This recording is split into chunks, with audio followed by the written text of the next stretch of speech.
Vamos aproveitar agora para comentar alguns exemplos de aplicações da lei de Ampère. São situações simples, né, que são muito ilustrativas para que a gente possa enxergar o poder que a lei de Ampère tem na resolução de problemas de magnetostática e que simplificam muito a vida quando a gente compara com a aplicação da lei de Biot-Savart para os mesmos problemas, para a mesma configuração. Então, o exemplo 5.7, é o primeiro que nós vamos considerar, diz assim: encontre o campo magnético a uma distância S a partir de um fio longo e retilíneo, conforme a figura 5.32, que transporta uma corrente estacionária I. Aí ele diz, olha, o mesmo problema, ele comenta aí, olha, o mesmo problema nós resolvemos no exemplo 5.5, usando a lei de Biot-Savart. Agora compare a resolução lá no exemplo 5.5, aplicando a lei de Biot-Savart, e compare agora com o que é a aplicação usando a lei de Ampère. Então vamos lá, nós temos um fio retilíneo e um S nessa direção. Então o que nós temos é que nós sabemos que a direção de B é circunferencial, ou seja, que o B, campo magnético B, vetor, é B φ chapéu, que circula em torno do fio como indicado na figura. Vou pegar a mão direita, polegar para a mão direita, fechando a mão direita vai dar esse sentido de circulação aqui. Tá? Então, aplicando aqui, olha, a regra da mão direita. Por simetria, uma vez que B deve depender da distância com relação à corrente, nós vamos escolher um circuito amperiano, um loop amperiano, que tem a mesma direção em todos os pontos, a mesma distância com relação à corrente. Ou seja, um círculo com centro na corrente, né?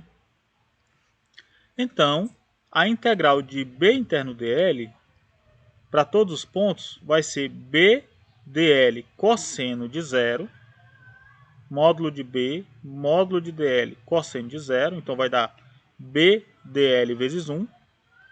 E se a distância S é a mesma em todos os pontos, o B é constante, sai da integral, ficaria só com a integral de dl. A integral de dl é 2πs.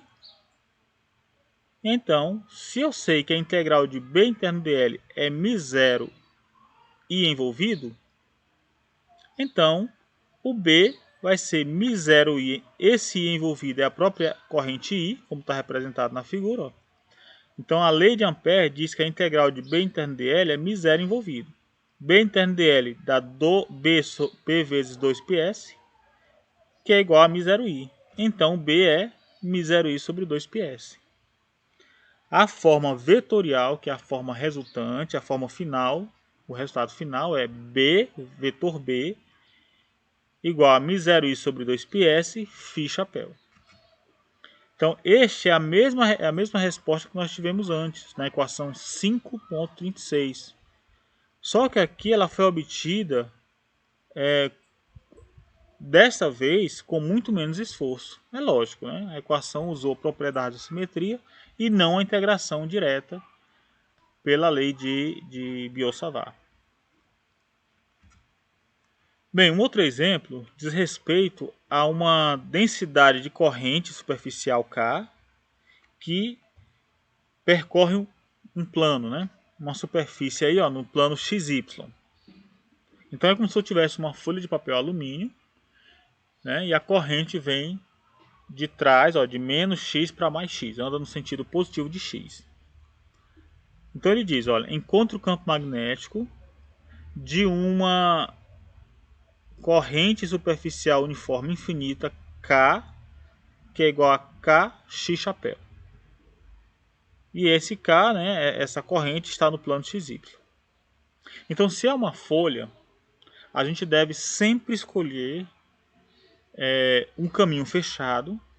E esse caminho fechado deve passar pelo ponto onde eu quero calcular o campo magnético.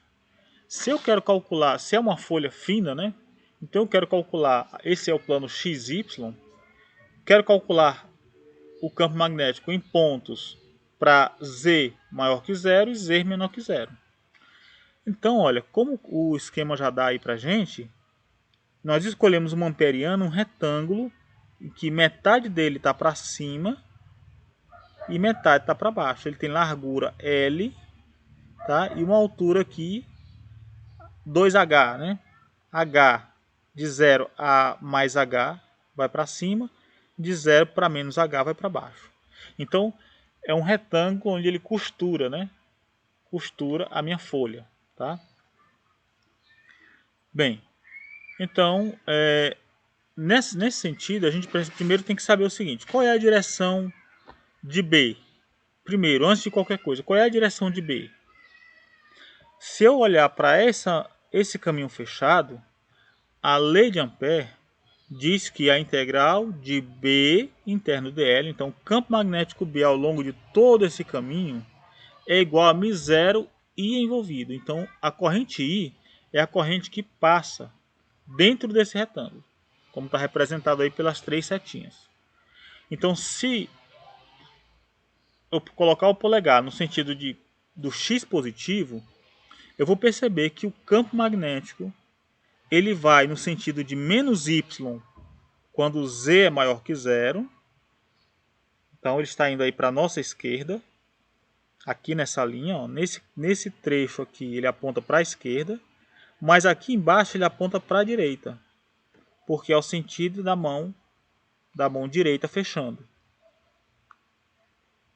Ao mesmo tempo, como esse plano é muito grande, é muito extenso, esse campo magnético ele é paralelo ao eixo Y em cima e embaixo.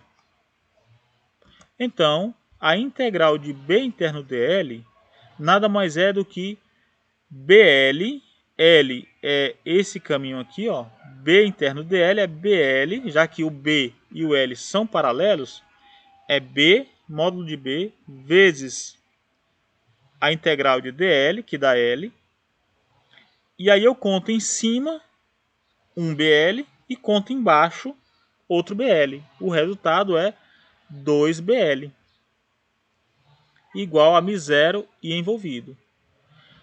Mas o I envolvido é a corrente em toda essa extensão L. Então vai ser K vezes L. Essa é a corrente envolvida. Lembrando da definição de densidade superficial de corrente K. Vai ser DI sobre DL perpendicular. K é igual a DI sobre DL perpendicular. Então o I é KL.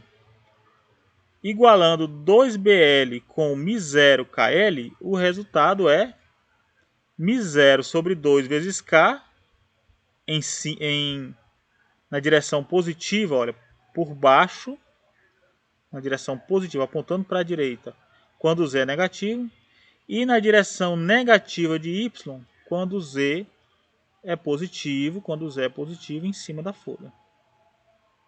Então o B tem dois valores distintos, ele circula num sentido, embaixo da folha na direção de Y e por cima da folha é na direção de menos Y. Então o importante é sempre lembrar disso. Olha, a corrente envolvida aqui é KL. Então vai ser, a definição de K é DI sobre DL, então o I é a integral de KdL, ou seja, KL. Porque o DL aqui, o K vai ser constante, vai ficar a integral de DL. E aí fica fácil, né? Lembrando que o B tem uma direção para a esquerda em cima, mas por baixo tem a direção para a direita. Então eu devo separar as respostas, né, nas duas expressões, porque em cada uma das regiões, Z negativo e Z positivo, eles têm sentidos diferentes. O exemplo 5.9 é um outro exemplo também que é bem ilustrativo de aplicação da lei de Ampère, né? Diz respeito a um solenoide. Então a proposta é: encontre o campo magnético de um solenoide muito longo que consiste de Nzinho espiras, né, por unidade de comprimento sobre um cilindro de raio Rzão que é percorrido por uma corrente estacionária I. É a figura 5.34. Então o primeiro ponto que nós devemos considerar aqui é as propriedades esperadas pelo campo magnético. Lembrando que essa configuração é equivalente, olha, a uma corrente superficial K igual a NI, representada aqui na figura 5.35. É como se tivesse uma corrente superficial circulando no sentido, dá o mesmo resultado. E esse problema, essa analogia, ela é explorada na lista de exercícios, né, para comparar o resultado dessa configuração da figura 5.35 com essa da figura 5.34. Bem, mas que propriedades do campo magnético nós deveríamos esperar? Olhando para a configuração cilíndrica, nós podemos esperar um B aqui com componente radial BS na direção radial, né? Por exemplo, uma componente BS assim, na direção de S, uma componente na direção de Z e uma componente na direção de Φ. Uma em S chapéu, uma em Z chapéu e uma em Φ chapéu. Mas será que é razoável considerar ou esperarmos uma componente na direção radial? Será que é razoável considerarmos uma componente na direção BS? Ora, se circulando a corrente nesse sentido, como está aqui na figura, o campo magnético tivesse uma componente que apontasse radialmente a partir do eixo longitudinal do cilindro ou do enrolamento, o que acontece se eu invertesse o sentido da corrente? Então, naturalmente, o sentido do B também deveria ser invertido. Ao invés de ser do solenoide para fora, seria de fora para o solenoide. Mas para isso acontecer, essa mudança no sentido da corrente seria equivalente apenas a eu inverter, colocar o solenoide de cabeça para baixo. Mas só inverter, girar o solenoide, não implicaria obrigatoriamente na mudança no sentido da componente BS. Por isso, essa componente BS, o campo magnético tendo uma componente BS, não faz o menor sentido. Será que o campo B, então, teria uma componente circunferencial, como a gente vê aqui na figura 5.36? Então aqui a gente tem um solenoide, né, representando aqui pelo cilindro. Ó. Será que ele teria uma componente circunferencial, como se fosse em torno de um fio? Também não é razoável, sabe por quê? Porque pela lei de Ampère, seria necessário que essa superfície, limitada por essa amperiana aqui que nós escolhemos, com componente em S, ela fosse furada pela corrente. E isso de modo algum acontece. A configuração do solenoide é equivalente a eu ter vários loops fechados, um sobreposto ao outro. E essa amperiana, ela não conseguiria envolver corrente alguma. De modo que a integral desse B aqui em φ interno dl daria zero. Então nem o BS e nem um Bφ, nem uma componente na direção radial S, chapéu, e nem uma componente na direção angular Φ chapéu são razoáveis para essa configuração. Só nos resta considerar que o campo magnético existente é, na realidade, um campo que aponta na direção Z do eixo, né? Apontando, por exemplo, nessa direção aqui. Na direção Z. Para fazer isso, para analisar isso, a gente pode considerar o seguinte, olha. Se eu escolher agora uma amperiana na forma retangular, ó, que abraça aqui algumas espiras, eu vou ter um conjunto de espiras que estão furando a superfície. Então essa amperiana 2 aqui, em comparação com a amperiana 1, que está totalmente fora do solenoide, a gente vai ver que para amperiana 1 nós não temos corrente envolvida, mas para amperiana 2 nós temos. Bem, o que acontece? Aplicando a lei de Ampère, B interno dl, nós vamos ter o campo magnético B interno dl seria, como ele só tem na direção Z, só vamos ter B interno dl aqui nesse ponto em A e nesse ponto em B, em S igual a A e nesse ponto em S igual a B. Por conta disso, nós vamos ter que, para essa amperiana 1 aqui, para esse caminho fechado 1, a integral de B interno dl seria B em A vezes L, o campo magnético B em todo esse caminho aqui vezes L, menos B, o campo magnético B em Bzinho, vezes L. Colocando L em evidência, fica B menos BA vezes L, que é igual a μ0 vezes a corrente envolvida. Mas a gente percebe que nessa amperiana 1 não há corrente envolvida nenhuma. Então o resultado é zero. Se isso aqui dá zero, é porque B menos B, B em A menos B em Bzinho, dá zero. Ou seja, se a diferença entre eles dois é zero, é porque os dois são iguais. Então o campo magnético aqui e aqui, em qualquer ponto para fora do solenoide, ele é constante, ele é igual. Então não depende da corrente, não depende de nada. Portanto, a única solução é que ele seja zero. Agora, se eu considerar o loop 2, é diferente. Agora nós temos uma integral, né? Uma integral de superfície fechada, aliás, uma integral de caminho fechado, mas que é furado, né? Essa superfície aqui, ó, é furada por uma corrente, ou seja, existe, no caso da Espira 2,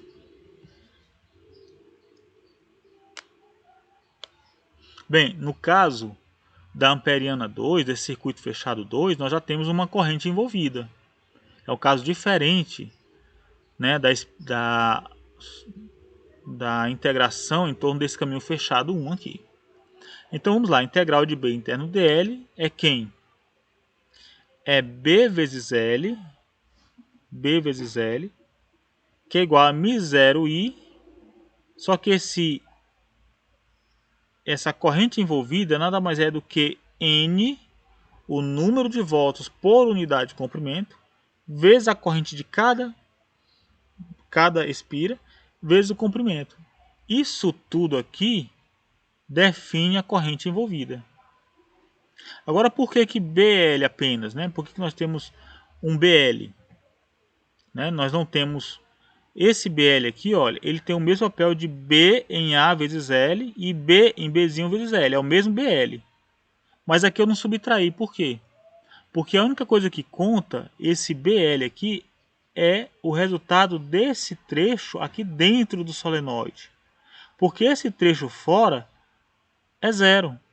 Lembra que nós consideramos aqui, ó, o B em A e o B em Bzinho são iguais, portanto, se eles são iguais e não dependem da corrente, então é porque eles são iguais e dá zero. Qual é a diferença então desse trecho com esse e desse? Aqui também é zero. Então o único lugar onde não vai ser zero é aqui dentro, ó. Nesse trechinho aqui que vale L, B interno dl vai dar BL igual a μ0 I envolvido. O I envolvido é toda a corrente que está aqui nesse caminho, ó, nesse caminho Lzão, vai ser a densidade de linhas vezes densidade de corrente vezes o comprimento total. Qual é a conclusão? Que o B é zero fora do solenoide, mas é μ0 Ni Z chapéu. Uma vez que eu cortei esse L com esse L, o B vai ser μ0 Ni. Então, é uma configuração, o solenoide é uma configuração de corrente que confina o campo magnético apenas na sua região interior. na sua região interna. Fora o campo é zero e todo o campo magnético está orientado na direção longitudinal do solenoide e vale μ0 NI.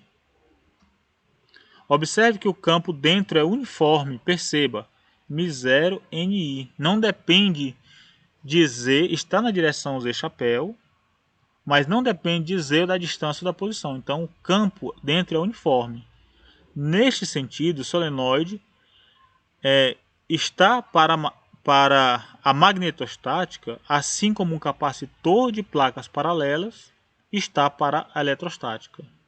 Um dispositivo simples para produzir fortes campos uniformes. Conclusão. Como a lei de Gauss, a lei de Ampère é sempre verdadeira para correntes estacionárias, mas ela nem sempre ela é útil. Lembre-se que a lei de Gauss ela é útil, ela é sempre verdadeira, mas ela só é aplicável quando eu tenho simetria, né, condições de simetria. Simetria planas, esféricas ou cilíndricas. A lei de Ampère tem essas mesmas propriedades. Ela é sempre verdadeira também, da mesma forma como a lei de Gauss. Mas ela nem sempre é útil. Apenas quando a simetria do problema permite pôr o B fora da integral, a integral B interno dl, aí você pode calcular o campo magnético a partir da lei de Ampère. Quando isso não é possível, o método é mais trabalhoso, né? O método fica mais difícil. Se isso é possível, a gente ganha muito mais, economiza tempo e matemática para resolver os problemas. Mas quando não é possível colocar o B fora da integral, então não é bom nem tentar continuar insistindo com a lei de Ampère. É bom recorrer diretamente à lei de Biot-Savart. Portanto, as configurações de corrente que podem ser úteis para manusear, para aplicar a lei de Ampère são linhas retas infinitas, o exemplo 5,7, olha, lembra disso. Planos infinitos, o exemplo 5,8. Solenoides infinitos, o exemplo 5,9 que nós consideramos. E toroides, o que está descrito no exemplo 5,10. Bem, podemos consultar o livro para mais exemplos, né? Mas os principais exemplos são esses. E é sempre bom exercitar. Quanto mais exercícios, mais vezes você tiver contato com a prática, né, mais rápido vai ser a sua habilidade, mais habilidade você vai ganhar para resolver esses problemas.